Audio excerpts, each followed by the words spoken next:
A very good afternoon to our honorable dignitaries, esteemed HOIs, faculty members, and dear students.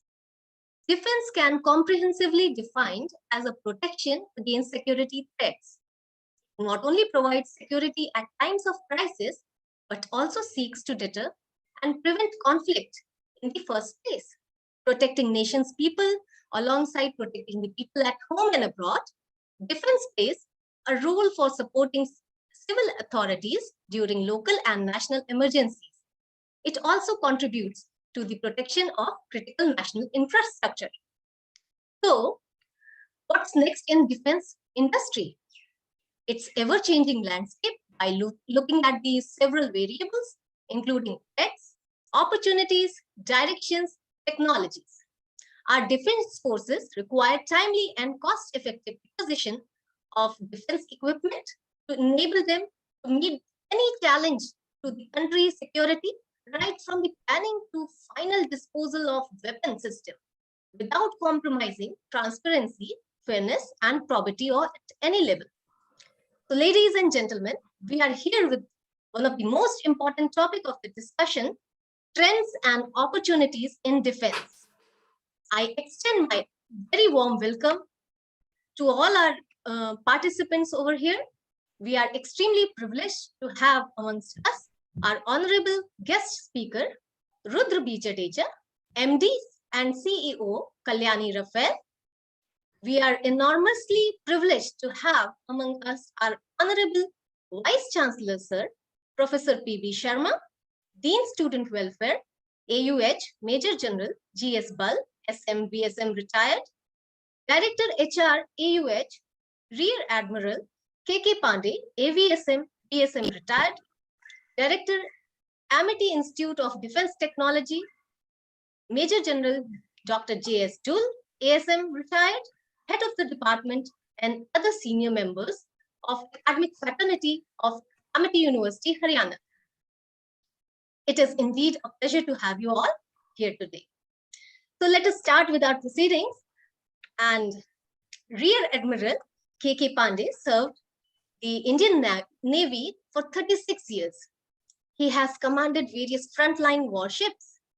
He was instrumental in operational planning for naval element of Cargill War, operations in Sri Lanka, and UN mission in Somalia. For his meritorious and illustrious service in Indian Navy, he was awarded with Ati Vishishta Seva Medal, AVSM, by the President of India in 2016 and Vishishta Seva Medal, VSM, in 2012 for his distinguished services. Rear Admiral K.K. Pandey has joined Amity University, Haryana as Director HR as well as Director Amity Academic Staff College since June 2018.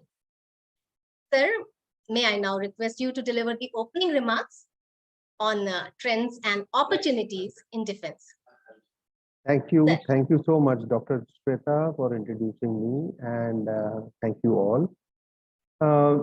Our guest speaker, Shri Rudra Jadeja ji, MD and CEO, Kalyani Rafael, Professor P.B Sharma, Honorable Vice Chancellor, Amity University, Haryana, Dr. Vikas Madhukar, Pro Vice Chancellor, General Bal, Dean Student Welfare, General Dhul, Director, Amity Institute of Defense Technology, faculty members, and above all, dear students. A very good afternoon to one and all, and welcome to this special webinar on trends and opportunities in defense. Boys and girls serving a nation directly or indirectly for protecting the sovereignty of the country is always a matter of pride for one and all. A few of us had a privilege to join the defense forces and thoroughly enjoyed serving the nation with passion and valor. Others have a golden opportunity to serve the nation as support arm in developing and innovating future technologies for the defense forces. In a unique joint venture by DRDO and Amity University, we have come out with the innovative course to Mtech in defense technology. Actually, this is a brainchild of our visionary Honorable Founder President, Dr. Ashok K. Chauhan. Students who will join this course would definitely be on a better threshold for joining any DRDO lab, defense PSUs, Indian shipyards, private companies associated with the defense technology. Such organizations will be waiting for professionals with Mtech degree in defense technology with an open arm, because they know that these technocrats would be of value addition in their organization from the day one. Moreover, Government of India has made it mandatory for all defense procurements to be indigenously built and manufactured. Hence, Ministry of Defense is clearing several thousand crores projects to be designed, developed, and manufactured in India. This automatically means that in years to come, there would be several job opportunities in the defense sector, which would provide you with both professional and personal satisfaction. For example, the Indian Navy has 30-year roll-on shipbuilding program, whereby several ships, submarines, aircraft, helicopters, UAVs are in the pipeline for being indigenously developed and built. This requires right from the designing of the vessel to construction of the platform, propulsion system, diesel generators, and moving on to the sophisticated electronic equipment as well as armament. Almost all streams of our PG, MSc, and BTech programs have some way or the other to engage with the defense technology, be it designing, construction, and manufacturing of warships, submarines, aircraft, helicopters, UAVs, drones, military tanks, and sophisticated associated military transport ancillaries. These students can also engage in armament, bombs, missile systems, radar, sonar, electronic warfare systems, communication, and net-centric warfare. The stem cell and nanotechnology professionals have a special role, as also the nuclear energy field people have got their hands full here. You name it, and there is a requirement of such technocrats in the defense sector of the country. Under the dynamic leadership of our Honorable Chancellor, Dr. Aseem Chauhan, we have carefully drafted the Mtech Defense Technology Program, which caters for such high-tech and state-of-the-art technology. Amity University, Haryana has very senior defense veterans to provide you with first-hand macro-level information about the key services and possible way ahead. These defense officers are ably supported with highly professional faculty members who have requisite knowledge and experience to make you understand the technical details at a micro level. Further, Amity University Haryana has a tie-up with various DRDO labs, defense PSUs, and private players for your internship and future placement. Amity University Haryana's sole aim is to make you future ready. Amity University Haryana has planned series of such webinars for providing you insight into the defense technology. We are starting with the address by our Honorable Vice Chancellor, Professor P.B Sharma, who is an institute in himself and has plethora of knowledge in the field of science and technology. We also have our chief speaker, Shri Rudra B Jadeja, who has served in the Indian Army and now for many decades is working with the private defense sector. Major General Bal will also enlighten you with technology impact on warfare. I am also equally excited to hear them, as you all must be. So thank you very much, and let's have a kickstart to this program. Thank you. Over to you, Dr. Shweta. Thank you so much, sir. I'm sure each one of us is enlightened by your talk. A reputed academician, Professor P.B Sharma, the Vice Chancellor of Amity University Gurugram, has been the founder Vice Chancellor of Delhi Technological University, DTU. Professor Sharma is the founder Vice Chancellor of Rajiv Gandhi Technological University, Bhopal. He is a former professor of IIT Delhi. He is also the former president of Association of Indian Universities, a directorate from University of Birmingham, UK, Professor Sharma during his professional career, spanning over 51 years, have made distinguished contribution to the advancement of frontiers of knowledge in the areas of mechanical engineering, aero engineering, technology, power plant engineering, new and renewable energies resources, and knowledge and innovation management. During his long association with engineering education, Sir has made distinguished contribution to the academic research and administration. He is the recipient of many awards and recognition. Professor Sharma has been confirmed the honorary degree of Doctor of Engineering by his alma mater, University of Birmingham, in July 2013. Shwetaji, considering the importance of time of Mr. Rudra, it would be wise on our part not to give detailed introduction of the Vice Chancellor. Let me at the outset extend a very warm welcome to our very distinguished guest this afternoon, Sri Rudraji, for sparing his highly valuable time to be with us at a time when we are putting together our brains and minds and thoughts to understand how best we can strengthen the resolve of Government of India for Atmanirbharta in the defense sector. People like me, our Honorable Founder President of Amity University, Dr. Ashok K. Chauhan, my own Honorable Chancellor, Dr. Sim Chauhan, my members of the faculty and heads of the institutions and deans are of the firm view that not only defense, we need to now ensure that all the effort that we invest in our country in the arena of science and technology and in education and higher education and research, all this must strengthen the resolve of making India a great superpower in its own making. Defense, of course, has been one of the major areas for self-reliance for our country, alongside with agriculture and alongside with great science and technology capability that we created, enriching even the nuclear science and nuclear technology sector. In the arena of space and aerospace research also, India attained a near mastery of self-defense in these areas.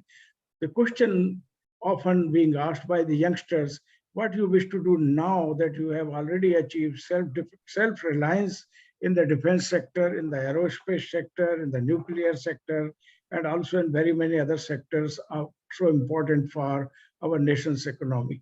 And the answer to this, I think, is important to be understood from the eyes and minds of people like Mr. Rudra, who would enlighten us today that as the frontiers of knowledge are advancing at a rapid pace and mind-boggling science and technology developments are taking place around the world, including in the arena of the defense technologies, it would be important for a country like India to ensure that formidable contributions are made by the scholars and brighter and inspired minds and innovative minds of students and faculty in our universities to design, develop, innovate, as well as to develop the technologies, what I call new age technologies for strengthening our nation's resolve for Atmanirbharta in the defense sector, in which Atmanirbharta has been one of the major planks even earlier. But today we are gearing up not only to catch up with the rest of the world, but to move ahead of time in terms of being in forefront of the science and technology in the defense sector, to create capabilities not only to ensure that our own defense sector becomes self-reliant, but also the capabilities by which we are in a position to serve the interest of many other nations and making them, in fact, stronger in their own resolve, so that, in fact, the deterrent of the kind that is required today is created and possibilities of war are avoided. India, for a long time, has been the Shanti Doot of the world. It still is and will remain so. But we all know that the whole talk of peace and Shanti has a meaning only when you are capable and strong. And it is with that resolve, the Atmanirbharta of the defense sector is to be taken up by universities and institutions in India. I'm indeed very happy to say that under the visionary guidance of our Honorable Founder President, Dr. Ashok K. Chauhan, when the call was given by Ministry of Defense, DRDO, in collaboration with AICTE to start the capacity development programs in our universities.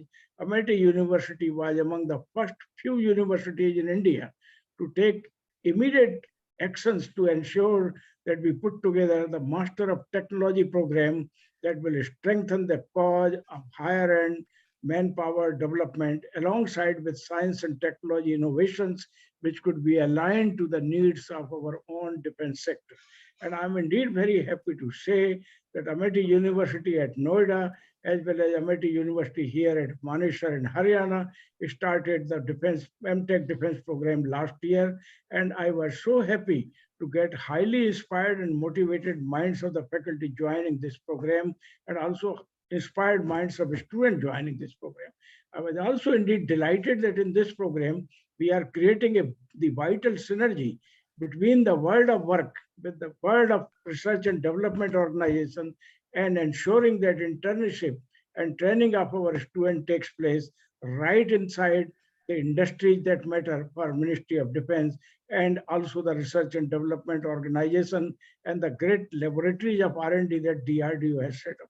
Almost every single student has been placed for its internship in the DRDO labs or for industries that matter for strengthening the resolve of Atmanirbharta, Kalyani included in that.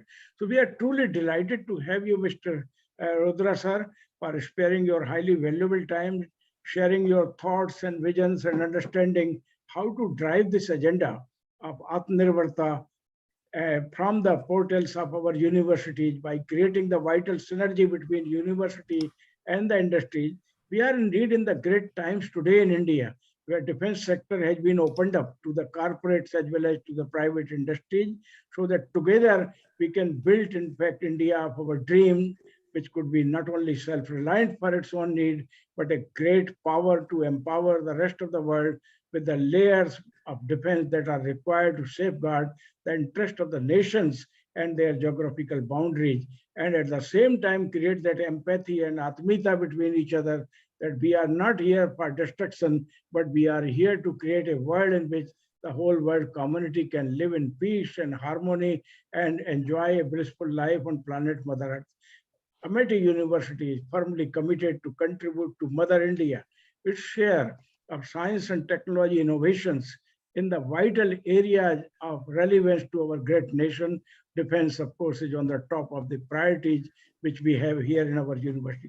I extend to you a warm welcome on my personal behalf and on behalf of the entire Amity University Haryana family for sharing your such a valuable time with us on the invitation of our Major General GS Bal, who has joined us as the director of our Defense Technology Institute here at Amity University.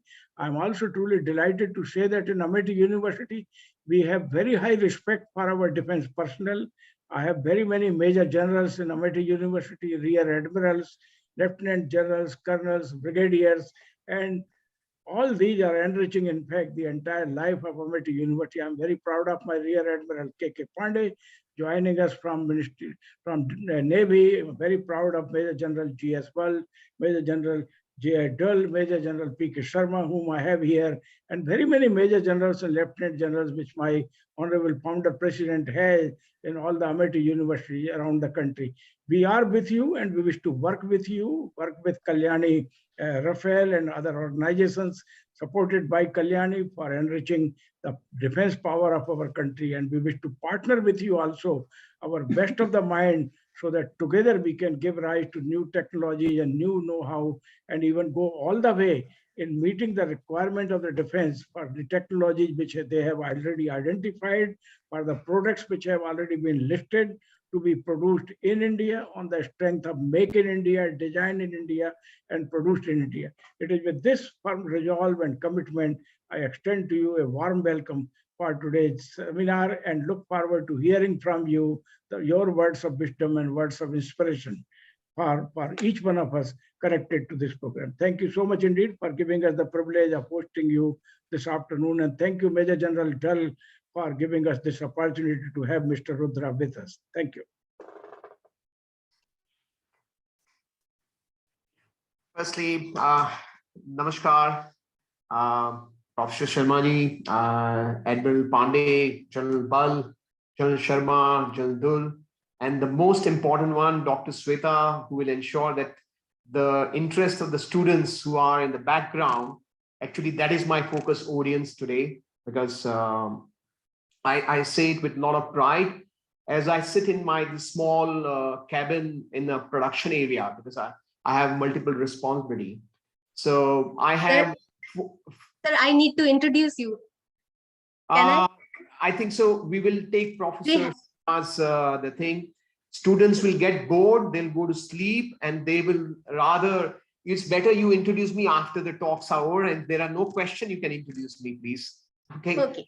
Sorry, Dr. Sweta, I'm jumping the gun, but I'm taking the hint of Professor Sharma, because I know how a post-lunch session for students to attend a seminar, enter to a webinar one, we have to really create a thrilling inputs to them to sort of ensure that there is a value addition coming for their half an hour or 45 minutes, what they are going to attend.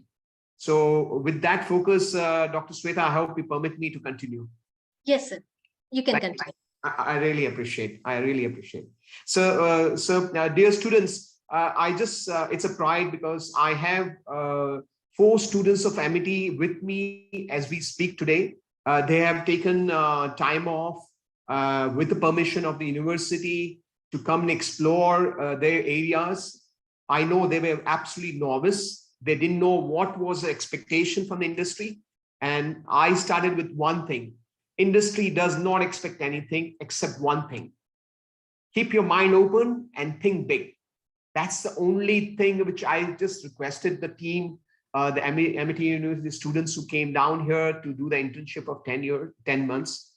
Because I said, in an industry, we don't want to leverage your time, your efforts, your presence here in the industry.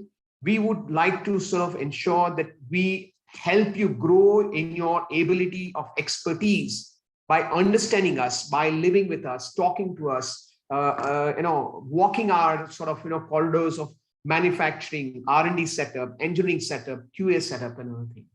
So I think so. Firstly, I should really compliment the excellent university, especially Amity University, which is taking a very, very pioneering step. Because at Kalyani, let me help you understand that when we stepped into the defense, other than the gun system, which was actually our core, one of the that we found was the talent pool. And we can't be sort of, pointing fingers at saying students or academia or the organization is not ready. This is a niche area. This needs a lot of exposure. And especially this exposure was lacking because firstly, there was a situation where we were trying to be bookish and no practical exposures were given to the student during the curriculum, which I'm sure the absolutely perfect initiative by Amity University is balancing this particular activity. One. Second aspect, it's more important is that the exposure when you come here, though I do sort of encourage the student to say, think big and think original, be innovative, but it's all good as a slogan. But we need to create the right atmosphere, right support systems to be sort of given out to you. And that's what we also are in a path of learning. So this is very important. Please understand, when you are in university, you will have enough and more faculties and your the professors to guide you, sit down with you, devote your time. But when you come to industry, technically you are in a self-absorbing mode. You have to sort of understand and spend some time with the leadership who will sort of guide you to sort of evolve your thinking as to what kind of thesis you would like to go, which area would like to grow, what is the growth path or patterns or success which is available. Is there a scope within India, without? So these are all confusion questions with every student, even including me. When I was doing my master's, I had the one. And I think so, this combination of academia and industry joining hands, I'm sure we will have a superb talents sort of, rolling out for our country. But I can also tell you with a pinch of salt, because Kalyani Group, we went through this experience. We conducted a paid internship for 1 year for 2 batches, one in radio frequency and another in optics, because these are two critical technologies which we wanted to fill up the gap as an industry, and we launched the thing. We hired the best of professors and minds across the world. They were the one who were actually sort of tutoring, guiding our students. And we were focusing on system engineering because single engineering is very good from R&D perspective. But when you come to a defense industry, you have a congregation of multiple technologies coming in to sort of create that system. So it is very important that we help the student understand the bigger canvas of what a system engineering encompasses. And we took these 2 batches, and the experience has been a little different. The students, moment they finished the 1 year of internship with all this dedicated course, obviously they wanted to migrate for better prospects. Kalyani offered them 100% placement. We absorbed them more than the industry standard salaries were offered, but still we were not able to retain this talent. So General Bal, is there anything I can take the hint from you? Okay, sorry. Yeah, you were saying something. No, you were posturing. Are you able to hear me? Because no. Please carry on. Sorry. Okay, so the fact remains is that it was very important, and after we trained them, we could not retain them for the project because gestation of the project being undertaken is a longer one. It takes 3, 4, 5 years for a system and project to mature. And obviously within 2 years, they had their own plans. They want to get married. They want to go for further PhD studies back. It's fair enough. I think so. Please do not feel constrained with this kind of thinking, because our aim is to ensure that you grow while industry gets benefited for the limited time that you spend with the industry. So please do not feel uncomfortable to leave your dreams. Just because you got trained, you did some internship and some job was offered, you have to stick to us. No, that's not the expectation. Now, these are all very rudimentary, practical oriented stuff I'm talking about, from an industry, academia and student relationship is concerned. But I think so. I will now try to get back to the main 4 issues of what the trends are and what are the opportunities are. Now, if you look at the trends, just about 100 years back, if you just stretch, we don't mind even going much longer back. It always happened that the defense technology used to be the leading technological solution providers, and those technologies had a bifurcation or the fallout or tributaries which were adopted by commercial purpose as such. But in today's world, I think this scenario is absolutely in a reverse way. Today, the technologies are being led in the non-defense areas. Defense areas there are, and the technologies are now being leveraged from the non-defense area to the defense area. So let me give you a small example. And today, unfortunately, we will have to take the examples of those places who are pioneers in this area. That is, China and US are two different organizations who are actually leading those technical edges. Just about 10 months back, or not even 10, 1 year back, Department of Defense of America declared an investment of $5 billion for opening an innovation center at Austin in Texas. Okay, you can imagine, and why that $5 billion and why Texas is very important to understand. $5 billion were supposed to be a kind of a seed money to be provided to the ecosystems for any startup, any entrepreneur who would like to sort of having an idea converted into a product or a technology which can be benefited for defense. Second aspect is they don't want it to go through the standard process of having given responsibility to academia to create this kind of a talent pool. They don't want DRDO kind of setup, what we call DARPA in the USA, to be creating always as technological solutions. They wanted that these models are archived, and they need to move much beyond this particular thinking, because the world is changing so fast. The technologies are getting obsolete so fast that the downtime for technology to be converted into product and launched for the services was very, very short.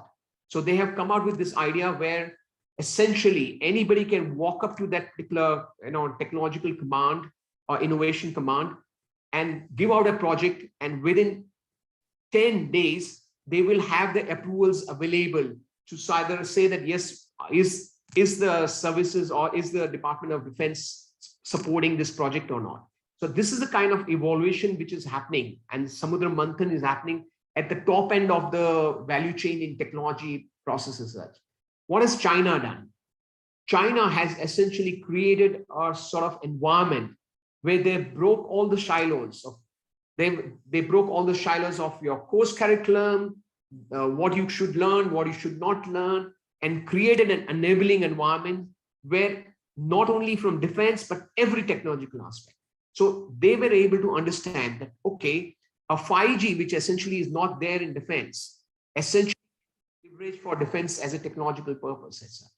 Now, these are the things. So this is a standard format in which the landscape or the trends of the things are changing. Now, let's understand, has India been wise? Are we the wise people to learn from the trends that are happening around the world? And how are we trying to do? So firstly, as Professor Sharma rightly mentioned, that Atmanirbharta, oh, it's a good clarion call, but we need to have our feet on grounds, and the reality should be very, reality check has to be done. When can we really become self-reliant? Are we on the technological threshold to give a competition to ensure that the kind of weapon systems that the defense will have in their hand will be able to dictate terms, not only in terms of force of military force, but political, geopolitical influence that we are trying to work out. In this aspect, let me understand, in the technological maturity levels that we talk about for various different systems, if you were to ask me, where does India stand in terms of maturity? If we put a scale of 0 to 10, and we say Americans and Chinese and Russians to a certain level, Germans are on the top, say 9, 10, where is India? So ideally, I would say we are at about 5, 6. Okay. Now, why would I say 5, 6? What is the catching game that we need to do? What is the mechanism that we can catapult ourselves rather than going to the same cycle of development of 100 years to be compressed into 10 years, 15 years? Now, this is exactly what's happening in India, that the environment, the environment by the government is being created, not only for the industry, not only for academia, not for the user, but for a whole ecosystem to evolve and be focused on what we are trying to call as Atmanirbhar or a self-reliant. What do we want to do with the Atmanirbharta and self-reliant? Do we really want to create a world-class product and then only give it to Indian Army? No, because it has got its own sort of gestation period. We will have time to mature as a academia, as an industry, as a even the government machinery who's in the decision making. They also need to evolve. So all these particular blocks that you see are evolving, and that is where I see a huge opportunity which is there for a defense sector. Now, just to give you an example, if you were to ask me 15 years back, I used to travel across the world. I used to be invited by Lockheed Martin, Boeing, Raytheon, all this company. But you'll be surprised that I used to be hosted in a conference room right outside the reception gate, made all courtesies, had our 1-hour meeting and said goodbye. Today, as an Indian industry, I do not travel across the world. Today, the Americans, the Germans, the Israelis, they are coming to our doorsteps, because this is the kind of synergy which has been created by the policy change and policy enablers. Now, what are the small policy enablers in the Atmanirbharta? There's something called Make in India. Means please start manufacturing in India. Touch and feel the products so that you have. But there's much more beyond that. When you say Make in India, you don't have to only manufacture. You need to do the engineering portion of it. You need to do some designing portion of it. You need to have some IPs of the technology available. I think all of this front are big opportunities for the young generation like you who are doing Mtechs, and they are the one on the threshold to really capitalize. I'm telling you, you have a tremendous opportunity to work out. So when I talk about opportunities, the fact remains is which are the areas which a young Mtech student who has just passed out Amity should be sort of aligning itself as a part of their, orientation or as a part of their thesis and everything. So I'm sure that mapping would have been advised by your professors, your faculties and everything. And I'm sure that there are enough and more industries which are there. There are enough and more public sector undertakings which are there. There are enough and more DRDO labs which are there, which provides all this fantastic opportunity as concerned. But please remember, there will be always a temptation for you that the pastures of going to US and trying to sort of leverage the Mtech through a PhD and then trying to sort of get into that is also not a bad idea. Let me tell you. After all, evolving a technology for the world is going to flow up from one nation to another. It's just a matter of time when the geopolitical compulsions sort of make sure that that particular process gets accelerated. So I'm not putting a sort of a taboo on your thinking that you have to be in India to contribute to the Indian sort of support system. Yes, it is required. I understand. We need bright brains here to sort of work it out. So if I were to give an opportunity to sort of spearhead an American firm and spearhead an Indian firm, I would rather leverage to go for an Indian firm, and that's where Bharat Forge comes into it. Bharat Forge, despite the fact that we never made guns, we never made vehicles. Okay, but Mr. Baba Kalyani, who had a vision about 12, 14 years back that, okay, he will create a solutions. That time technologies were banned. In fact, Bharat Forge bought a whole of barrel manufacturing line in Sweden. We bought as investment in Europe. But the Europeans said, sorry, you cannot export to India. Now he says, hey, I have invested in Europe. I'm giving jobs in Europe. I'm actually giving revenues to the country. I'm paying taxes to you. But why can't you? So we as Bharat Forge decided to ship the whole barrel manufacturing line from from Switzerland to India. And that's where the journey of making the gun manufacturing started, because the defense projects takes a lot of gestation time. When I say lot, it's not 2 years, 3 years, it's 5, 7, 10 years. And even till today, Bharat Forge doesn't have a single order for gun. And it's 13th year, which we are knocking. And millions of dollars we invested. But we are very confident that today we have a gun which fires the longest shell in the world. Okay, nobody has been able to create a metallurgical mastery which Bharat Forge as an Indian company has been able to create and have that political IPR. And this has been done by people like you, young engineers who were just passed out from various university. They put their brains together, sustain this journey and worked out. So there's enough an opportunity. Why am I giving this success stories? To make you believe that yes, there are opportunities. Have your patience, remain focused, remain passionate, and I'm sure you'll be able to work it out. So in terms of opportunity, if you are trying to look for, I could serve broader spectrum of things which you can be working on. I don't want to sort of influence on the technological aspect because it's a very vast subject. I will not like to tell that, okay, defense needs this technology. Any technology will have a usage in defense. So being myopic of just focusing your attention on a particular technology may not be a correct way of influencing your young minds as such, or igniting your minds as what Dr. Abdul Kalam rightly mentioned. So the thing is, where do you want to go? I think so. Where do we want to go is that we need to stop thinking incremental, because that's the area that we are trying to get stuck, that we want a version 1 and version 2, which is not world class. I think so. The younger generation need to say that I'm going to go for a product development or a technological adaptation, which essentially will give me a world-class edge to the Indian environment, which the company or the system or organization that you are serving. And that is what will be a breakthrough aspect that will be working out. Now, if I want to give an example, just take that today, because I'm from missile background, so I will talk missile. So when I was talking to our Amity young group which came in, I said, do we have missiles X, Y, Z? For shooting a tank, we have missile. Shooting a ship, we have missile. Shooting an aircraft, we have missile. Shooting a satellite, we have some kind of thing. Why can't we have a single modular missile which can be adopted for different activities as such? Why can't we talk about modularity of the missile and thereof, So these are the kind of thinking which has to sort of evolve. And I think so, even academia can help for assigning such kind of projects.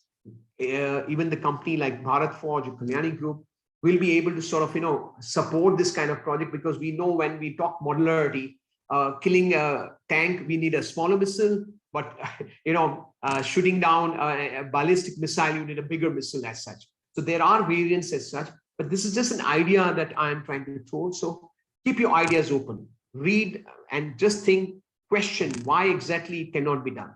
We always told that no, defense technological, the entry barriers are very high. No, I think so that is being proven wrong. Let me help you understand with small example that one of the company that I was mentoring is a company which is involved in space. It's in Hyderabad, and these young people, bright people, they were trying to design a rocket which essentially was to be made of carbon fiber, not of metal. And that too, now with the reusability concept which Elon Musk has come in, I think this has gone a lot of favor, that anything you throw out in the space should be able to get back so that it can be reusable. This was about 4 years back.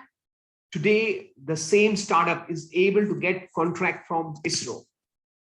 So you can imagine the turnaround time of merely having an idea, and they've just sold an idea to ISRO, and ISRO is all gaga to make sure that, yes, we will like to give a production order or proto order for 2 or 3 of the rockets, so that the young team can create one and sort of show the, show the capabilities as such. So I think so the opportunities are enough and more for you to sort of work it out. I will rather like to stop here because I don't want to be a monologue one. I would rather accept any questions, because that will be more important. There'll be more leveraging in the current environment that we can work for. So firstly, thank you very much, Amity University, for allowing me to sort of convey my thought process. At the same time, I will just encourage the students to ask their mind without getting judged whether the question is relevant or not. Any doubt that you have, you're welcome to sort of connect me now, or if you are being caught up in a little bit of nap, or you are just not too motivated, you're welcome to reach out on my email, which I'm sure Dr. Sweta Tripathi will be able to share. Please feel free. I'll be too happy to sort of get any mails on my inbox for any students to ask me any questions. And I can assure you, you will get an answer in 24 hours. That is my promise. Thank you very much, and namaskar. Thank you so much indeed, Mr. Rudra. In fact, every word coming from you is greatly inspiring us, all of us in the faculty as well as in the student community. And we are with you to ensure that Atmanirbharta is reinterpreted in putting India in the forefront of its march on the path of eminence in areas including defense. And therefore, here at Amity University, we are firmly committed to strengthen your hands and resolve in the corporate to ensure that we contribute together to the rise of the India of our dream. There are a few questions, of course, in the box here, in the chat box here. Admiral Pandey, would you like to take them forward with Mr. Rudra right now? And if anyone has any question, kindly type it out in the chat box so that Rudraji could really see. One of the questions is from Sure. head of the Department of Applied Physics, Dr. Ambika Devi, who is asking us, asking you, please let me know whether there is any possibility of collaborative research with Kalyani for defense applications. Okay, let me help you understand. Kalyani Group, we have our own R&D laboratories. We have 4 of them. One is in Hyderabad, which is focused on weapon system development. Second, we have a systems development in Pune. Third, we have an aero engine development in Bangalore. So these are the core technological areas that, because that's the reason I avoided talking of technology in the main discussion, but yes, is a very valid point. So Bharat Forge is involved. And then we also have a technological center back in UK on the EV areas, because that's not, though it's nothing to do with the defense, but please let me assure you, EV is a next generation which will be adopted by defense. So this is another very good example where We have been pioneers. We have made a gun which doesn't have an engine, which is actually being driven purely by EV. So here we are talking of motorcycles and cars, but Bharat Forge or Kalyani has a whole artillery gun system which essentially moves from one place to another, which is part of the operational requirement on purely electric transmission mechanism. So I think so. These are the 4 areas that we will be able to support or align you and sort of help you. There are so many other technologies which can be done, but if these are the areas of interest, please ping us. We'll connect to the right people, the right head of the organizations to sort of see whether how you can bring in value or what you would like to know further. Here in Amity University, we are driving the agenda of putting all sciences together to create technologies of our dream.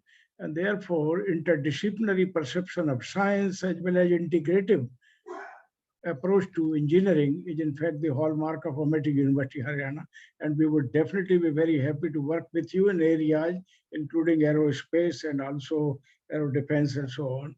Another question I see in the box is coming from Priyanshu Parekh, and he is asking, how can an undergraduate, where can I start as an undergraduate with Kalyani?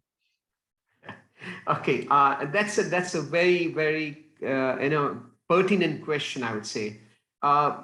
My suggestion is, as an undergrad, please take, before you jump to the master's program, take an exposure of 2 years in any space company or aerospace, defense, and a space company. The reason I'm trying to talk is because when you essentially walk the corridors of the smaller or bigger organizations, you will actually appreciate the practical orientation, what you have learned in your grad and what actually you should do for your masters. So you're not going into masters because you just finished your grad and you got an admission because you got a good score, but you are practically armed. You actually understand the challenges. You align your passions that, yes, this is the area I'm comfortable to contribute to, and I'll work it out. Because if you look at, if you are a grad and if you're going to go to tech industry like defense, aerospace, and pure space, you can be picked up as a marketing person to just understand the whole scope, or you can be working on a thing like a R&D setup, who essentially does a smaller things like designing a small coupling, which is very critical for functioning of a system, to designing of a 15 or 16 layer PCB. So you will not be designing guns. You will not be designing big weapon system as an undergrad. You will be taking on a smaller portion of it to deep dive and understand the intricacies. How does a small printed circuit board for defense or aerospace or a pure space has to be very, very different than what you have in automotive sector, to what you have in oil and gas sector, to what you have in your normal, white goods as such. So these are the nuances you will get exposed, and you will understand that why is that much of research or R&D or the engineering efforts are needed. So I would suggest, in a very simple term, don't jump. Take a industry exposure for a year or 2 minimum before you go for masters, and that's the good way. And look for alignment to a defense industry. And if you want to get into a defense industry, the way I can assure you, please take internship of 2 to 3 months also to that particular industry that you want to align to. And I will request the faculty to help student out. We have a Def Expo which is coming up this month in Gandhinagar. I know not all students can sort of fly down or come down, but there is a compendium of all the industries of defense which essentially get published during this Defense Expo. Just make sure it's available in library or it's in or on the website also, so that people have the alignment of which area they want to go or which area they would like to work it out. And they have a clear ability to start their internship during undergrad phase to get aligned to the industry and then, further their passion as such. Surely, I'm sure the Defense Expos are the best opportunity to get hold of what is happening and where we are heading to. Undergraduates are highly innovative in their mind, and they have tremendous amount of appetite today for deep research. At our own university, we often put undergraduates in the company of postgraduates and research scholars to get them sensitized about research, and many of them take design and development projects which could be of great value. So I'm sure great opportunities exist for them to align their thought process and design engineering towards the requirement of defense. Now, another question I see here is where is the Defense Expo? Defense Expo is at Gandhinagar, sir has already said, and the dates have already been announced. Those who are willing to go, of course, can approach me or approach our authority. We will also support you to go there. This is a great opportunity for you to get sensitized with the great work being done within the country, as well as there must be a lot of foreign, I'm sure, exhibitors who will be exhibiting their technologies at Gandhinagar. So those who are interested, of course, will be supported. Any other question? Yeah, please. Sir, Prof. Sharma, sir, let me just help you understand. This time, when anybody of us attends the Defense Expo, you will not find a single foreign defense company displaying the products. So this is purely this time for India. Yeah. So now, but it is not. I understand. So I just want to motivate the young minds by telling why. See, this is the kind of policy enablers that the government is doing it, so that all the foreign companies who actually want to sell a lot of high-tech equipments in India have to come through the Indian company. So even if they want to even display it, they will have to have Indian partners through which they will have to display it. So this is a kind of huge change, and the impact has happened because of the small policy. Earlier, we used to have all big Boeings and Lockheeds used to fly the aircraft and everything and display the birds. Same birds will be displayed, but there will be an Indian interface who essentially will help you to understand more, and they also will get benefited because the government is forcing these two sort of companies, one abroad and one Indian company, to start working together. So this is a small input I thought I would just share. Very important. Very interesting times, I can promise. Very important shift in the policy. I'm sure it's a great gain for India. Rear Admiral Pandey, sir, you want to say something? Yes, sir. In fact, I want to just pick it up from your chat, and maybe I can request our guest speaker to touch upon what our Honorable Vice Chancellor said, days of space militarization have arrived. So, if you can throw some light on that, or the network-centric warfare, because there are lots of students in the communication and electronics field, as also computer sciences. So these are the guys who can, help out in networking and the space. So if you can just throw some light on it. Thank you. Yeah, sure. I think so. The opportunities are abundant. In the space, pure space sector, space communication sector, even we are talking about C4I. Now this area is essentially were left as a part of purely a communication tool. No, now they are warfare by itself. Okay, they are warfare by itself, and it's not a warfare where it's situated at a land base or air base or space. The communications break the boundaries across all these particular formations. So each of the organization like Army, Navy, Air Force, they have a space related command, or space command has been created where essentially all these technologies will be leveraged as such. If you are in communication, today's world, there's not a single system which does not have a communication background requirement. So if I may say, a simple thing of engaging a small bomb which is dropped from the aircraft to be hitting a target. I'm sure you would have heard a thing called Balakot strike, which happened 2 years back, where Indian Air Force crossed over to the international boundaries and we nullified or neutralized some targets. It happened through a bomb which was communicating with the air and to the command back live to say where is it going. So communication has become so critical because we want lesser of collateral damages happening, and we want the pinpoint accuracy worked out. So if you look at merely from satellite communication or ground communication, I think so enough and more opportunities are there. The best way to go forward is you can join defense as a part of communication expert, which I'm sure services will offer you a lot. or you can join a communication company supporting this kind of a background, which is offering you all this activity as such. Yes, communication is very important. So is the space warfare. I'm assuming that tomorrow's war will be bloodless, which means you don't have to kill anyone, just make him disabled from his network and from his capabilities of launching his warfare. So I think tomorrow's world warfare will be very different. I may be wrong, but it will be much less bloodshed than compared to what we have today, and perhaps much less devastation of the physical infrastructure compared to what we are engaged today. But that the world will tell tomorrow. Somebody is asking, sir, can a mechanical engineering pursue Mtech defense technology? Yes, answer is yes, surely. Whole lot of mechanical, electrical, electronics engineering, in fact, is involved in Ministry of Defense.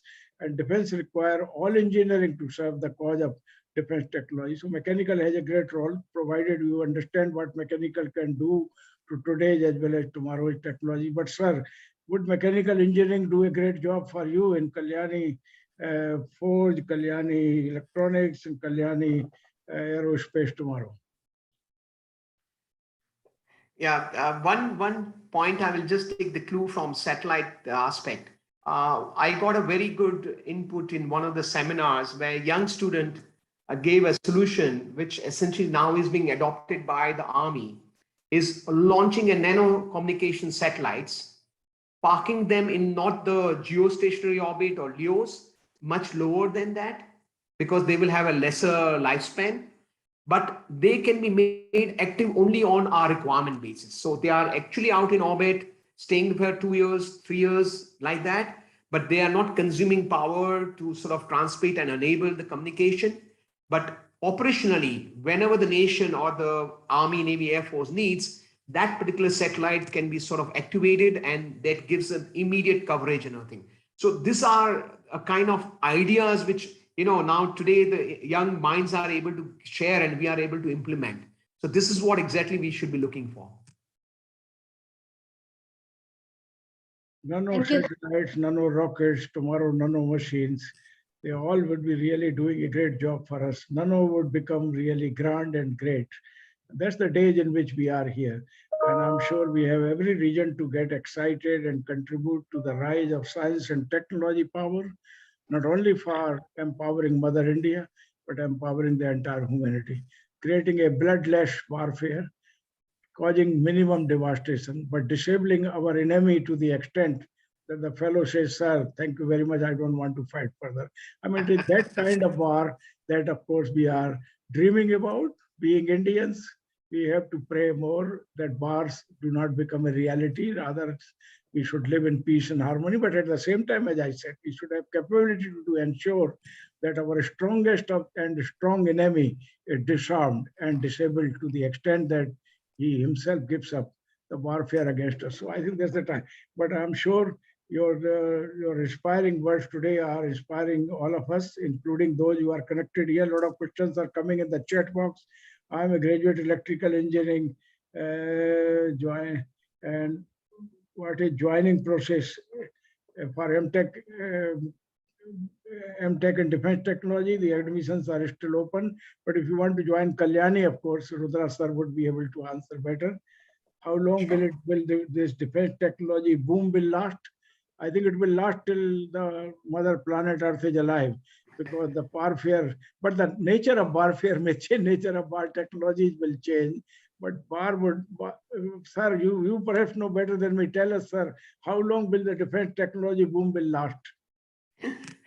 I think so. If we just walk ourselves right from a childhood of listening to the stories of Mahabharata and Ramayana to today's world and to the next maybe a telescope world of another 50 or 100 years that we may think about, I think never has a technology ever been found redundant or obsolete. I think human mind, human faculties have always warranted technology. And as you rightly mentioned, I like your term, bloodless war. Okay, because you really don't want to kill a person. You want to just influence his mind to be aligned with your thinking. Finally, what is the whole thing? That everybody wants that everybody to think peace together. But then one person will say, no, I will not think peace. So it's his influence. And so the technological development as regards to whether the defense technology will lead the advancement in a particular phase, or whether the non-defense technology will lead in a different phase. That's just a cycle. But the fact is, technology actually does not have a barrier in terms of called a defense technology. It is how you adopt. If you look at Nobel Prize, their founder essentially felt bad that his invention was used for destruction. And that's why he installed the Nobel Prize as to provide a compensation. So I think so it's about the use of the technology which makes it defense and non-defense. Technology per se is pure for enabler for the human to live better and be effective. Thank you so much, sir, for such an aspiring address and telling our audience why we need to evolve our thinking and what is the scope of it in India and outside. Amalgamation of different disciplines is important, and what is system engineering and how Kalyani has performed better giving 100% placements. So you very rightly told us about the different trends in the technological aspects and what and the defense system of America, China, and how India is making itself as Atmanirbhar. So although the lot of gestation period has been required, but we as a Bharat Fauj had made a very tremendous growth, and how the gun was being fired, which is having the longest firing shell in the world. So we are very much impressed that what is the requirement of product development and technological advancement, and how this world-class breakthrough can be given through the aspiring budding engineers. So now I would like to take the privilege to introduce our guest speaker who was not earlier introduced, Rudra B Jadeja, Managing Director, CEO, Kalyani Rafael Advanced System Limited, Hyderabad. So sir, I'll be introducing you. All of the attendees kindly take a note. He has a unique experience of 22 years as an office in core of electronics and mechanical engineer, where he has excelled in every field on the learning curve of life while navigating the challenges of business environment in defense and aerospace. The pandemic times motivated him to focus the biomedical engineer within him to mentor the startups in biomedical domain while supporting the Stanford University team in development of an open source ventilator, bringing license for the NASA ventilator production in India. His specialization includes system engineers with the focus of sensor technologies in RF, IR, and lasers. We were very fortunate to listen you, sir, on the topic emerging opportunities in defense sector. And we have heard that various R&D labs are there, which are together collaborated in Hyderabad, Pune, Bangalore, and UK. And now I would like to take this opportunity to invite our Major General GS Bal. Just before that, let me thank Mr. Rudra from the core of my heart. Unfortunately, I have to rush for another webinar. I would have very loved to really remain alive and active up to the last word of this. But so exciting, so inspiring. Mr. Rudra, we look towards you for our further guidance and collaborative actually spirit, and we wish to enrich you with the best of the manpower that we produce from here, as well as highly innovative technologies in which we are seriously ourselves attached to. I myself, when I was in IIT Delhi as a professor or at Delhi College of Engineering or DTU or here at Amity University, we are seriously pursuing the cause of defense technology, which are going to strengthen the resolve of Atmanirbharta, making our own country a major power in this area. And we'll come to you with proposals and programs in which we can mutually benefit each other. So thank you so much for your highly inspiring words and great time that you have shared with us. Thank you. Thank you, Prof. Thank you so much, sir. Professor P.B Sharma, sir. Sir, you have also enlightened us. Your enriching talk has been great, and with your different inputs on how we can make Atmanirbhar and These were great talk. You have enlightened us a lot.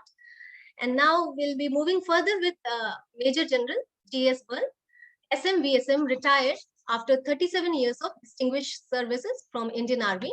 Okay, he will be Shweta, yes, it's all right. he will be go ahead addressing the audience on technology impact on warfare and offering at Amity. Sir, please. Thank you, Shweta. Good afternoon to all of you. Good afternoon to my colleagues, Rear Admiral Pandey and to Major General Dhul. I would like to thank General Dhul for giving me this opportunity of speaking to you on a very interesting topic, which is impact of technology on warfare. My talk to you would be in two parts. The first part would be the first one, which is mentioned over there, impact of technology on warfare.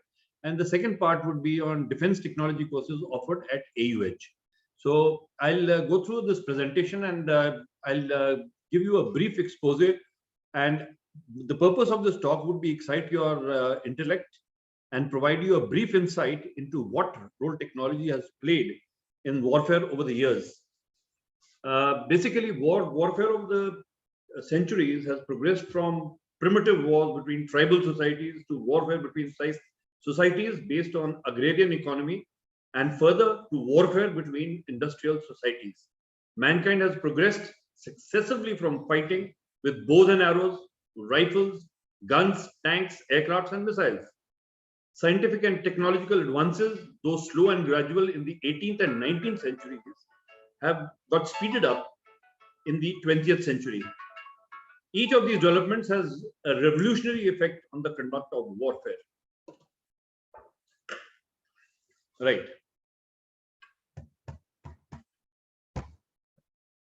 Sorry. So let me give you a quote by Adrian R. Lewis, who's a veteran of the armed forces, a very prominent personality, a good motivator.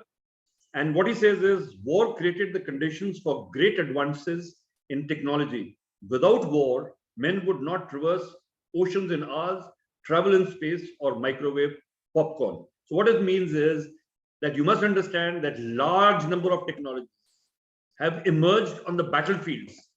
And like they say, necessity is the mother of invention. So if you say, for example, Second World War, the radar was discovered during Second World War. The jet engine was discovered during Second World War. And the nuclear power and nuclear weapons were discovered during the Second World War. So, and these technologies which have developed during the wars have then found civilian usages in various fields, like the airlines you have today. Without a jet engine, the airlines would not be functioning. So these technologies, the offshoot of these technologies is in the civilian field, right? So this was the initial start of warfare, where basically battles were fought from hand to hand, and the hand-to-hand fighting brought about a kind of strength match with strength and skill at arms. That means you have to be proficient in your arms and you have to have the strength. And the fight was eyeball to eyeball. And there was not much technology involved, except in the manufacture of these weapons, which were basically swords, bows and arrows, etc. What really revolutionized warfare is the discovery of gunpowder. And let me say that gunpowder is the first explosive to have been developed, popularly listed as the greatest invention of China. And it was invented during the Tang dynasty in the 19th century. Sulfur and saltpeter were first combined with charcoal to create an explosive called gunpowder. So that is what gunpowder, that's how gunpowder emerged. And the face of warfare has never been the same ever after. The discovery of the cannon is next. And the cannon appeared on the battlefield first time in the 12th and 13th centuries in China.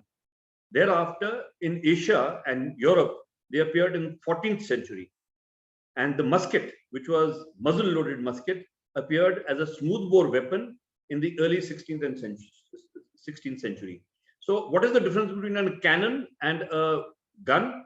A modern gun fires a round through the breech block, that is from behind. Whereas these cannons and muskets used to be front loading.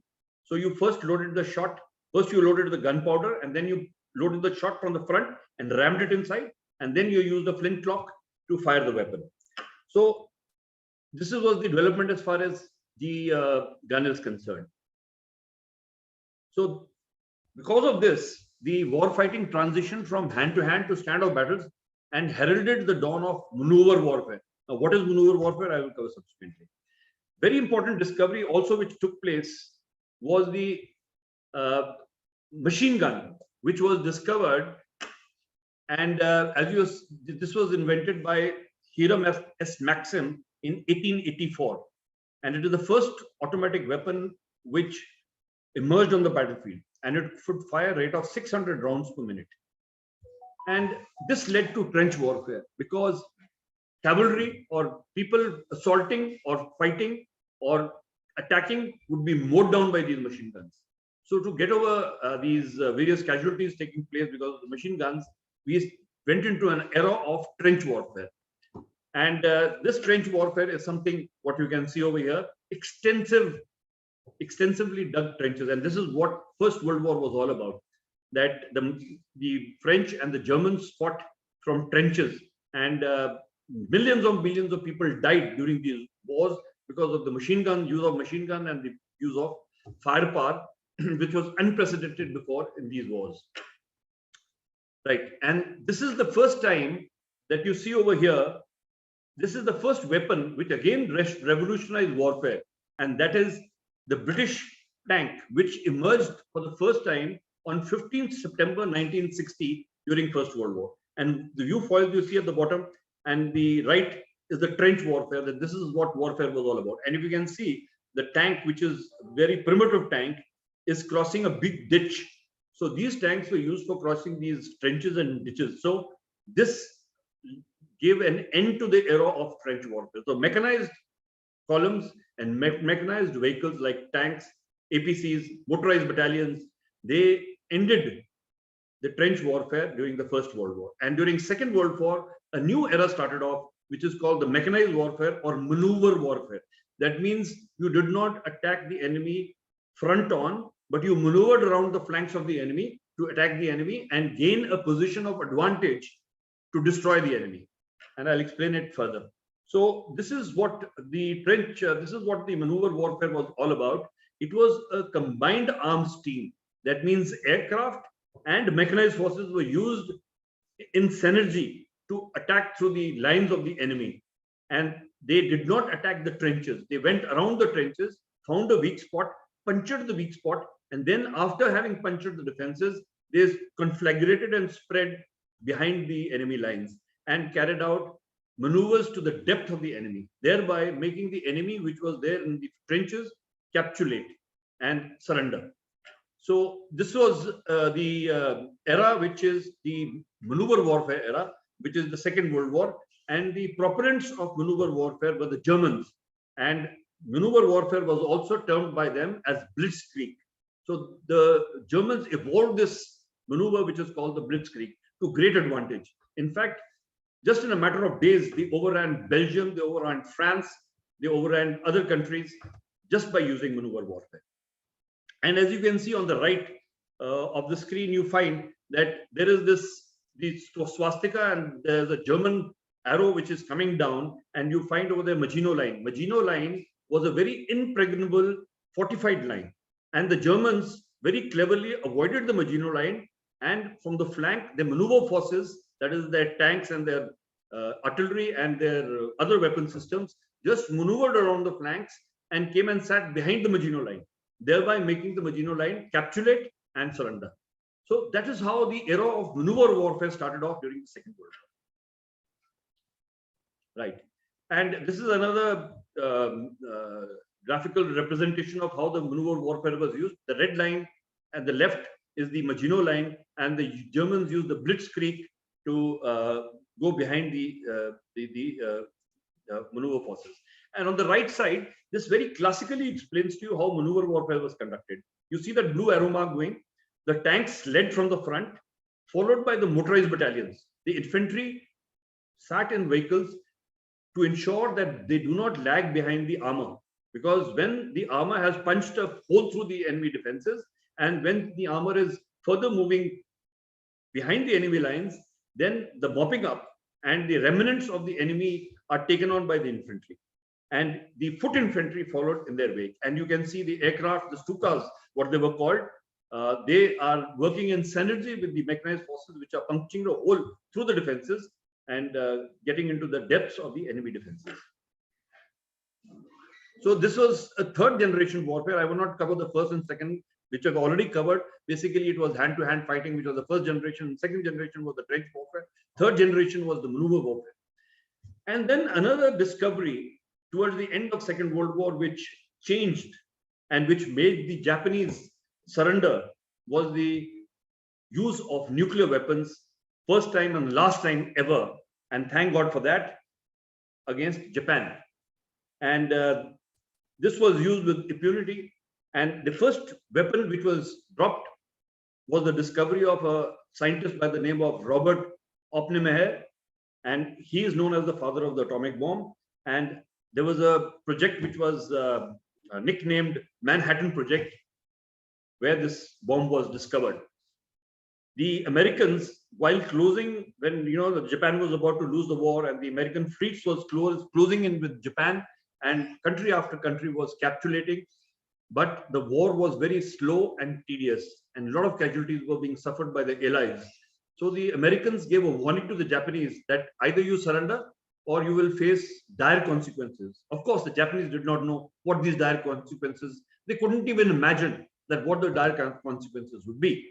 So one warning was given, second warning given, but the Japanese did not heed because they had solid national pride, and they said, last round, last man kept standing, when we will fight till the last. So that is the time when the Americans, sadly, I would say sadly, decided on using the atomic weapon. The first one was used against Hiroshima on 16th July, and the second one was used, as can be seen on the slide, on 6th August 1945 against Nagasaki. And this resulted in the deaths of lakhs and lakhs of people. And just imagine, these are only kiloton bombs. The bombs which were used were in the range of 16 to 21 kilotons. Today, let me tell you, my dear students, that we have megaton bombs, which have the destructive power of 40 times or 50 times more than these kiloton bombs. Imagine a megaton bomb falls on Delhi, the whole NCR will be obliterated. That is the destructive power of the atomic weapons. And the second, like I said, it was so second, 9th, and then 9th, and this resulted in large number of casualties, as can be seen. Right. From this use of atomic weapons came, and of course, these atomic weapons could be deployed in modern times now, either from the sea, land, or air. That means these missiles, which are mounted with nuclear weapons, or they can be carried by aircraft, or they can be launched from submarines on missiles, can be launched in the manner which is, you can see on the viewfoil. And from this came two basic words, or I would say two phrases. One is nuclear deterrence, and the second is MAD, mutually assured destruction. Now I'll explain both of these. Now, as far as nuclear deterrence is, it is basically a race between the haves and the have-nots. For example, I'll give you a live example. America would have never thought of invading Iraq if Iraq had nuclear weapons. But since Iraq did not have any nuclear weapons, so the Americans, with impunity, just captured most of Iraq in a matter of days. Now, as far as India and Pakistan is concerned, after 1971, where we fought an all-out war, we have not had a war. And one of the basic reasons is because both states are nuclear states. And both states declared their nuclear capability in the 80s. Thereafter, the chances of all-out wars have receded, because if suppose the tolerance level of any one country is reached, let's say if you go into Pakistan and we are about to capture, say, Lahore, at that point of time, the Pakistanis have the option of using the nuclear weapon. Similarly, if the Pakistanis come into Indian territory and they are about to capture Amritsar, then we have the option of using the nuclear weapon. So that is where the deterrence part comes in. Now, some of you will ask that why did the Cargill War take place? Now, actually, the Cargill War took place because it is part of a disputed territory. Jammu and Kashmir is part of a disputed territory, and it was a limited war, which was limited to scope, limited to the number of forces used, and limited to the area where it took place. That was in Jammu and Kashmir. It did not conflagrate into the international border area, which is the Punjab sector, semi-desert sector, and the desert sector. So that is what nuclear deterrence stands for. And what MAD stands for, most of the countries have understood that MAD stands for mutually assured destruction. A nuclear battle cannot be fought and won, because as far as the destructive power of nuclear weapons is concerned, it's not only confined to a particular area. If you are aware of Chernobyl incident which took place, where the nuclear reactor blasted and the nuclear waste was carried into Europe, all the way to Europe, and it contaminated the areas in Europe. So most of the countries the world over understand that these nuclear battles are not to be fought, and most of the countries are now using it as a deterrent. So if any country is developing the nuclear weapons, it is part of the strategy of having a nuclear deterrence to ensure that the other country does not invade it and does not cause destruction to that particular country. Right. Now, basically, I just wanted to show you this slide where it shows where do we stand as far as the nuclear weapons is concerned. And if you see the slide on the right, we are 5th. That means the number of the nuclear weapons that we have, we are 5th as far as the world is concerned. Of course, the leaders are USA and Russia, followed by UK, and then France and China. And behind us, of course, is Pakistan and North Korea. So these are the states which have declared that they are nuclear weapon states. But Israel, you can add to the list, which has not declared that it is nuclear weapon, but they are suspected to have nuclear weapons. And the countries which are trying to develop nuclear weapons, as you are aware, is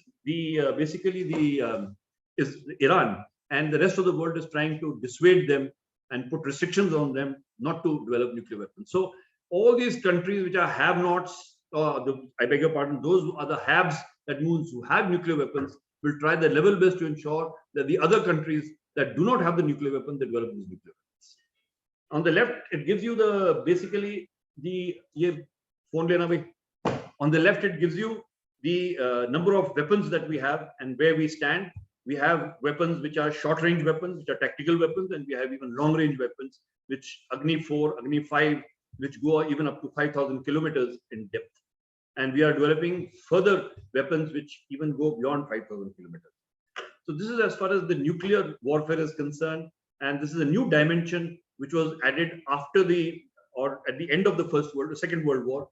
And these two terms which are very important for you to understand is mutually assured destruction and deterrence, nuclear deterrence. This is being followed the world over as far as warfare is concerned. Right. So haves and have-nots, I've already told you, as long as nuclear weapons are used as useful form of deterrence, they will continue to be developed and spread around the world, right? Then next I must tell you is that the drones and UAVs have again revolutionized warfare in today's world. Now here, I'll just give you an example, a very simple example. On the left, you have a ground control station and a radar, which is line of sight, and it is aligned to a satellite which is flying hundreds of kilometers in space. And here you have a UAV which is controlled by the ground control station. It's an unarmed vehicle, so it is controlled by the ground station, and pictorially it has been displayed just below that, where it says Tampa Bay, Florida, USA. So it could be anywhere in the world that you have this two pilots sitting there or one pilot sitting there, and you have a console, a beautiful console in front of them. And the UAV could be taken out from Afghanistan, Pakistan, or anywhere in the world, as long as it can reach the target. It has the fuel and the endurance to reach the target, so they can take out from anywhere.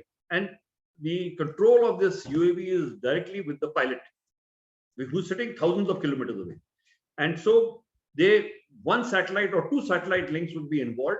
And once the pilots get intelligence of a particular target, that Afghanistan there is a Taliban headquarters, or there is two people in Taliban in a vehicle or in a SUV which are traveling on a particular road, and they even recognize the face and even can read the number plate of the UAV. to identify that this target is the right target or not, and they are not engaging and no collateral damage is taking place. So after they get the intelligence and they've got the go ahead, you can see on the fourth view foil at the bottom, where the UAV which is flying over Afghanistan discharges a Hellfire missile, and the missile goes and strikes its target, and the target is destroyed. So this is the kind of remoteness of the battlefield which has developed over the ages. Do you know that when 9/11 took place, the Americans bombed Afghanistan, and the bombers would take off from the US, fly thousands of kilometers, would be refueled twice en route. They would come over Afghanistan, discharge their bombs, and there would be 2 sets of pilots. And then these aircraft would turn around, again would be refueled twice, and then would land in America. So this is the kind of remoteness of the battlefield which is now developed in modern times. Okay. Now, another thing which is really taking off is robotics with the help of artificial intelligence. And this is the warfare of the future. And here you can see robos in different forms. You have UAVs, and these are swarm UAVs. Do you know that in Azerbaijan battle, Armenia and Azerbaijan battle, these swarm UAVs were used very, very effectively against the mechanized forces. Even in Ukraine, the Turkish UAVs are being used extensively to destroy Russian tanks. And what you can see over here is basically robos which have been developed, which might be fighting tomorrow's wars. And extensive R&D is taking place as far as the development of these robots is concerned. And these are live photographs, as you can see. And these are not imaginary artist expression photographs. These are live photographs of robots which are being developed. So the reality today is that artificial intelligence is leading us towards a new algorithmic warfare battlefield that has no boundaries or borders. Machine intelligence will have the ability to perform any projected warfare task without any human involvement and intervention. And machine intelligence, like I just mentioned over here. Okay. Then another example I would like to give you is the development of missiles. Now, as you are aware, the missiles, again, the first missile which appeared was in Second World War, towards the end of the Second War. And these were these missiles which were fired from Germany into England. Hundreds and hundreds of them were fired, but they did not have a accuracy. So they did not, the CEP, the circular error of probability, was anything up to 1 kilometer. That means they could not target any specific target on ground. But if you fired a missile, once the fuel finished, it just fell into London and destroyed large parts of London. It could, land anywhere. But thereafter, guidance systems have been, inertial guidance systems, laser guidance systems, radar guidance systems, and a whole lot of guidance systems have been developed. So now the CEP, what you call the circular error of probability, has come down to a few meters.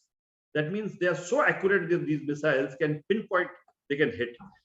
And in the speed of the missiles, there are 3 categories. One is the subsonic missile, which is Mach 0.8.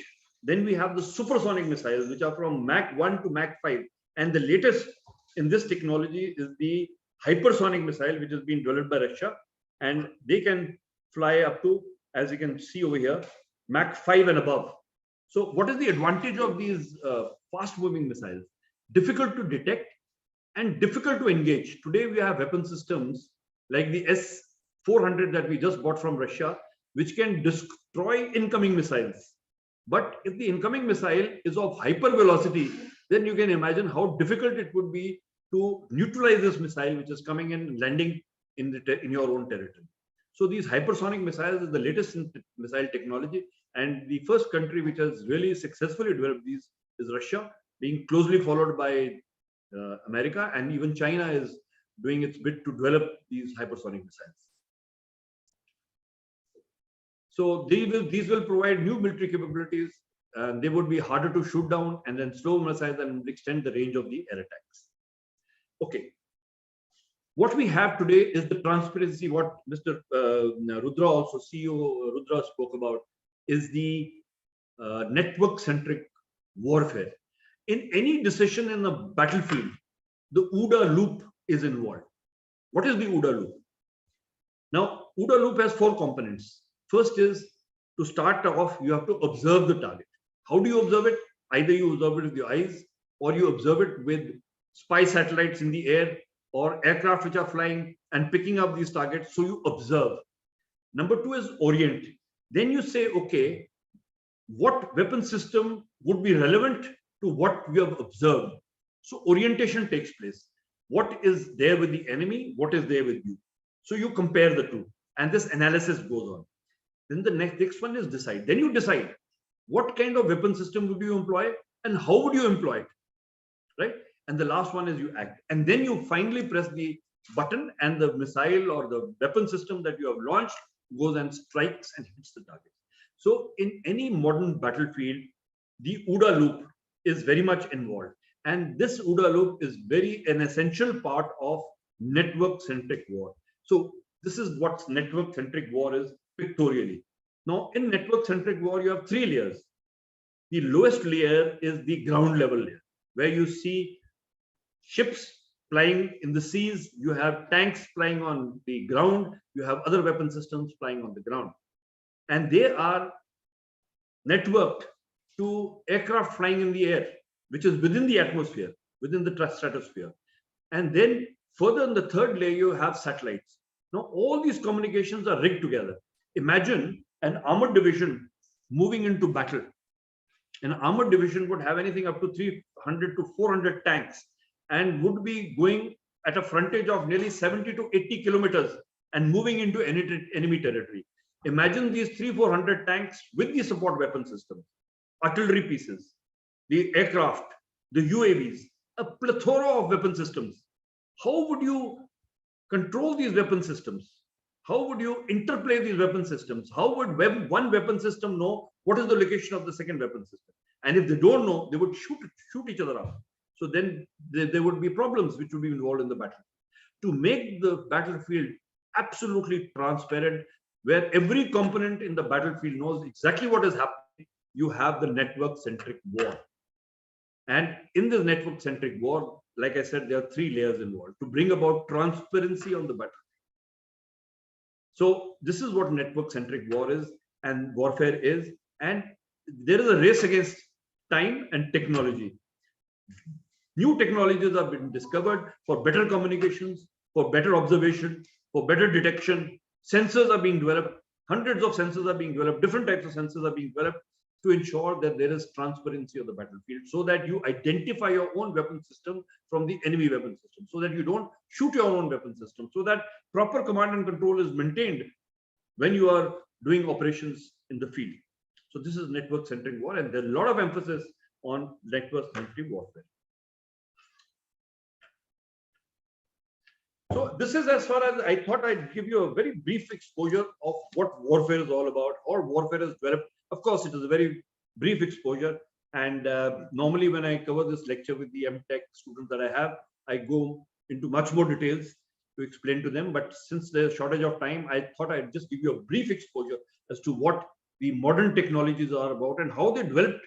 Because any scientist, any person who is involved in R&D, until he does not know why and how about a weapon system, what is its usage, what is the user expecting out of the weapon system, how is it going to be deployed in the field, what are the capabilities of the weapon system, you will not be able. And all weapon systems that are being developed are multidimensional. Number of technologies are involved. A tank has nearly 5,000 components, where you have the communication system, you have the armament, you have metallurgy, you have a whole plethora of scientific discoveries and various technologies which are involved. It's a Herculean task which is all put together to make a tank. And therefore, you must understand the multidisciplinary approach towards the development of technology. You cannot work in isolation. If you are doing communications only, you must understand what is the other, how does communications work for a tank? How does communication work for an aircraft? What is the usage of our aircraft? How is the aircraft deployed in the battlefield? How is the tank deployed in the battlefield? So I thought I would give you a brief exposure that this is where warfare has been and where it is going in the future. Basically to excite your minds. You know, the scope is enormous. If I say that you are if you do join this course, you will be the pioneers in this field. And like they say, that an early bird catches the worm. So you have to be the early bird to catch the worm, because I can assure you, you can take it from me, having dwelt in this field for nearly 50 years, that what is emerging today is very, very exciting as far as weapon development is concerned. Whole lot of corporate sector, Tata's, Reliance, Adani's, they're all involved in defense technology. The Prime Minister has launched with this whole concept of Atma Bharat Nirbhar with fanfare. And let me tell you, there are 650 or I think there are now 700 technologies which are banned from being imported into India. So 700 technologies or weapon systems cannot be imported. So how do we get it? We have to make it in India. We are forced to make it in India. And who's going to make it in India? It is our corporate world, our industrial might, led by scientists like yourselves and budding scientists who will be trained, hundreds of scientists who will be trained and will enter the corporate world and ensure that this scheme of the Prime Minister for making our country great and a superpower will definitely bear fruit. So with these words, I finished as far as the advancement in technology is concerned. Now I will just give you a brief exposure of what are the courses we are offering.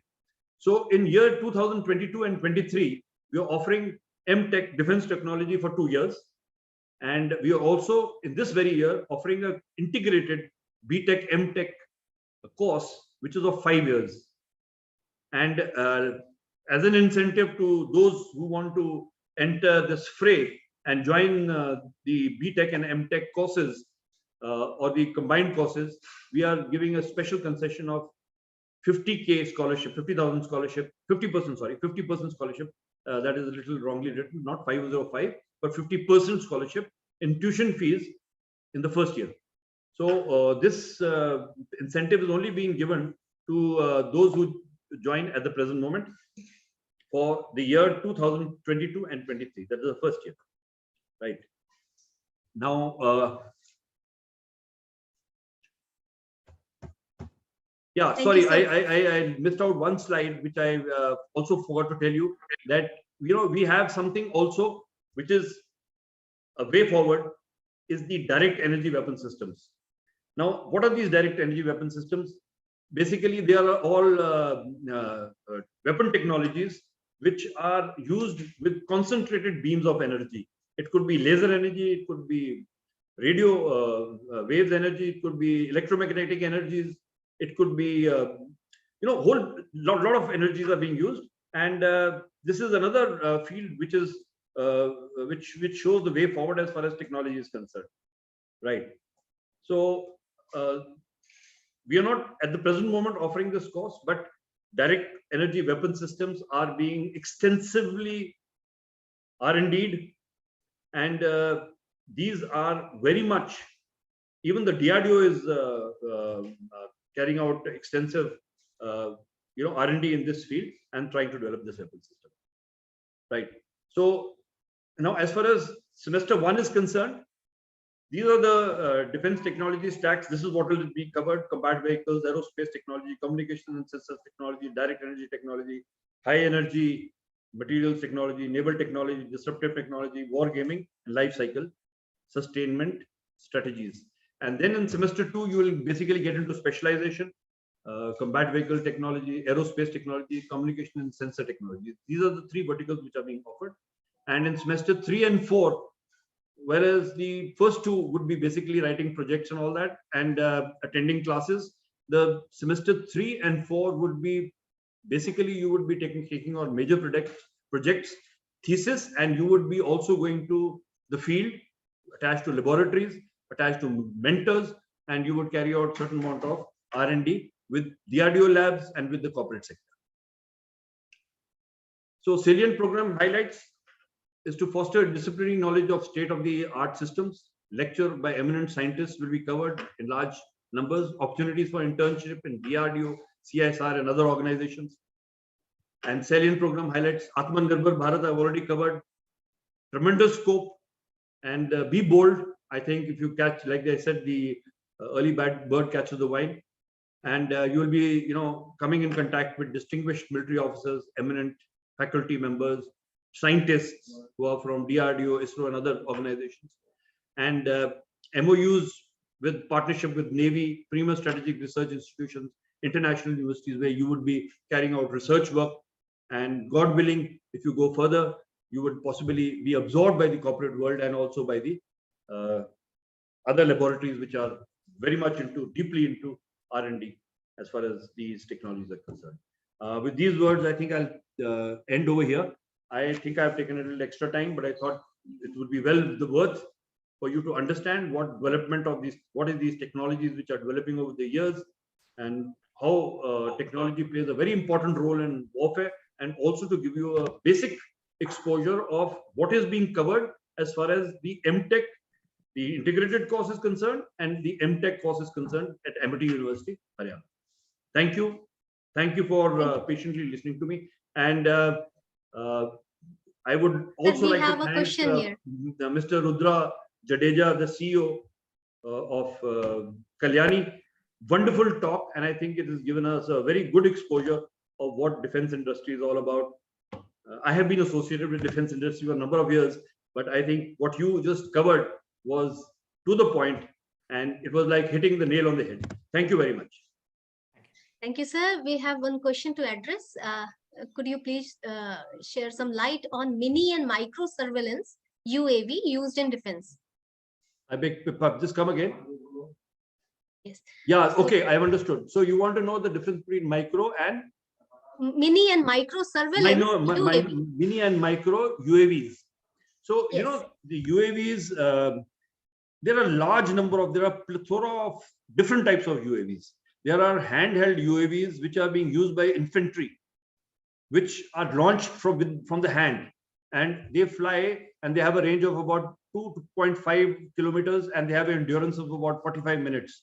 And they have these cameras mounted on top, which are day and night cameras, and they give you a limited coverage of the immediate vicinity of where you are. Whereas these bigger UAVs, that they have an endurance of 4 hours or 5 hours or even 6 hours, and they carry very, very sophisticated optronics, and where they can identify targets on ground. And like I said, some of these UAVs, which are the advanced UAVs, which are being made by Israel and America, they can even read the number plate of a vehicle which is traveling and identify the person sitting in that vehicle. So this is the advancement on technology. And so UAVs are being used in a plethora of, not only for surveillance, they're even being used for launching projectiles, armament. Like I told you, that Turkish UAV, which is being used in Ukraine very extensively, is destroyed a large number of tanks, Russian tanks. And the Americans have been using these UAVs extensively in Afghanistan and Pakistan to neutralize Taliban and to neutralize terrorists and headquarters which they feel need to be destroyed. So they are I'm telling you today, as far as UAVs is concerned, their utilization is endless. And there are different types of UAVs. You have the drones and you have the winged UAVs which are flown, and all of them are pilotless. Today, even the drones, which are the quadcopters that you are talking about, I just saw one video about 2 days back where it can carry a person also. So that is the type of quadcopters which are being developed. I hope it answers your question. Thank you. Yes, sir, definitely. Thank you so much, sir, for such an interesting talk where you have discussed about the different weapon technologies before the gunpowders and what were the strength-based systems, different generations, first, second, third generation warfare, and then different attendees. You are requested to kindly mute. Yes. So, sir, thank you so much. And we have discussed about, sir, you have discussed long range and short range weapons and what is the importance of strategic deterrence. You have also talked about drones and UAVs, which have changed the definition of warfare, what is machine intelligence, and how network-centric warfare, that is the ODA loop, is important, and what is its function, how its functionality is. One of the attendees has been asking the ODA loop again, but then due to shortage of time, we'll ask to come up with this topic once again. And what is different direct energy weapon system, and different highlights of Mtech defense technology, which is being in the Amity University. So thank you so much, sir, for joining us. Now, I would like to take this opportunity to invite Major General GS Bal, Director, Amity Institute of Defense Technology, to provide vote of thanks. So kindly present vote of thanks. Distinguished Speaker Rudra B Jadeja, sir, MD CEO, Kalyani Rafael Advanced Systems Limited. Honorable VC, Professor Dr. P.B Sharma, sir, General B.S. Bal, sir, Admiral K.K. Pandey, sir, and highly motivated attendees of the webinar. This webinar was the need of the hour, and I wish to propose vote of thanks on this particular occasion on behalf of all of us. Now, on behalf of Amity University, Haryana, Gurugram, and all Amityans, and on my own behalf, I extend heartfelt gratitude to all the speakers and also to our Honorable Founder President Ashok Chauhan, the Chancellor Asim Chauhan, and to all the students. Coming to the first speaker,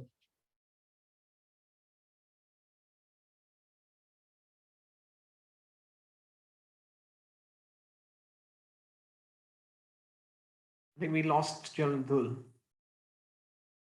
We lost his communication. Vice Chancellor, sir, highlighted the focus on research and why it's important for us to become a developed country. The days of space militarization have already arrived, and the government focus on Atmanirbhar Bharat is there to stay. And in these universities, all of us have to align our focus towards the priorities of the government. Mtech DT students, that is defense technology students, who are availing the internship facility at the DRDO labs and the reputed defense installations like what Mr. Rudra B Jadeja is heading, they are getting a lot of opportunities to learn on the latest systems. And the duration also is phenomenal, 10 to 12 months. Now, Amity University has a lot of advantages of defense service officers being here who can explain the things on ground and also correlate the technologies with the requirements of the defense forces. Now, by now you would have got clarity of what you want to achieve. And at the same time, you should know that the life cycle of technologies is changing very, very fast. The obsolescence is happening very fast. Our next speaker, Mr. Rudra B Jadeja, sir, your address was very, very focused. And the best part was there was no slides, everything was extempore, and you covered it so well.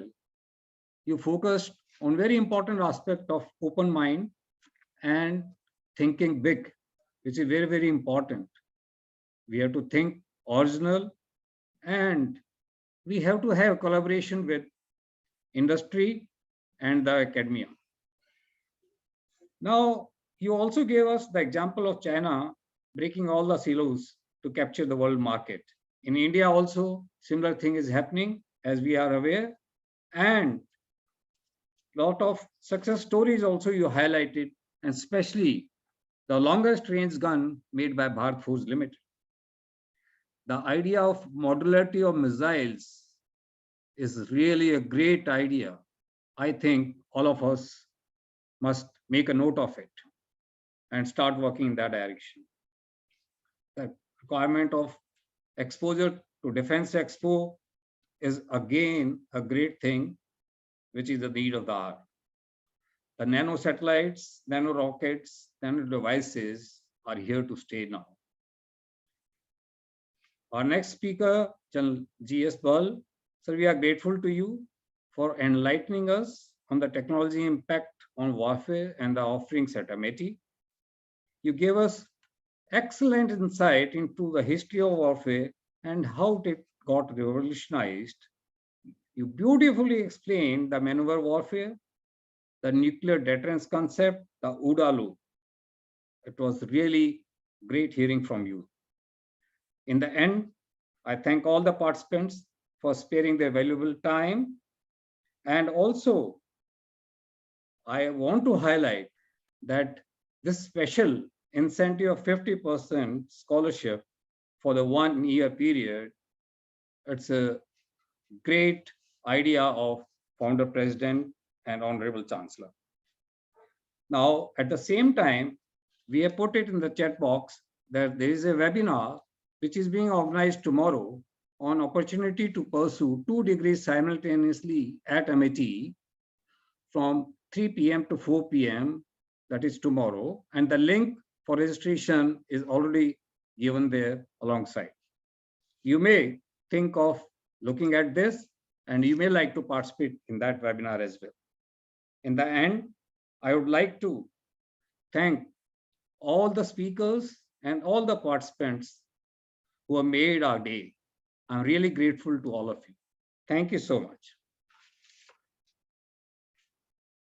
Dear attendees, as requested by Major General GS Bal, you are hereby informed that tomorrow at 3 to 4 p.m. we have another webinar. All of you are informed to please register via link provided in the chat box. And now we have come up with the end of today's proceedings. So thank you all for joining us today. We'll be hoping you to join tomorrow with us again. Thank you all. Thank you, Rudra B Jadeja, sir. Thank you, Krishna Pandey, sir, KK Pandey, sir. Thank you, sir, GS Bal, sir. Thank you all. Thank you all. Bye-bye. All the best.